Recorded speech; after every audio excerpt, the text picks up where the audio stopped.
বিশ্বকাপের সুপার 8-এর প্রথম ম্যাচে সাউথ আফ্রিকার বিপক্ষে মাঠে নেমেছিল ভারত। টস হেরে ফিল্ডিংয়ে নামেন বুমরাহ হার্দিক পান্ডিয়ারা। ব্যাট হাতে শুরুটা ভালো করতে পারেনি সাউথ আফ্রিকার ব্যাটাররা।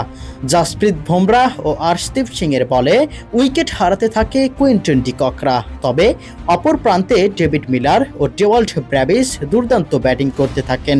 শেষ পর্যন্ত সাউথ আফ্রিকার ঝড়োয়া ইনিংস থামে 20 ওভারে 187 রানে।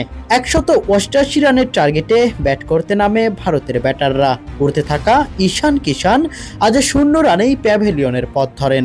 এরপর একে একে অভিষেক শর্মা, সূর্যকুমার যাদব, হার্দিক পান্ডে বা রিঙ্কু সিং কেউই দলের জন্য করতে পারেননি আশা অনুরূপ রান।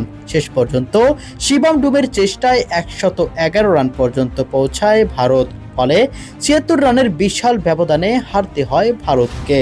বিশ্বকাপে সুপার 8-এর মতো গুরুত্বপূর্ণ ম্যাচে মাত্র 111 রানে অল আউট হওয়া মেনে নিতে পারছেন না ভারতের ক্রিকেট ভক্তরা। লজ্জাজনক এই হারের পর বিশ্বকাপের সুপার 8-এ দুর্বল পজিশনে উঠতে থাকা ভারতের পরবর্তী ম্যাচ 26শে ফেব্রুয়ারি দারুণ ফর্মে থাকা জিম্বাবুয়ের সাথে।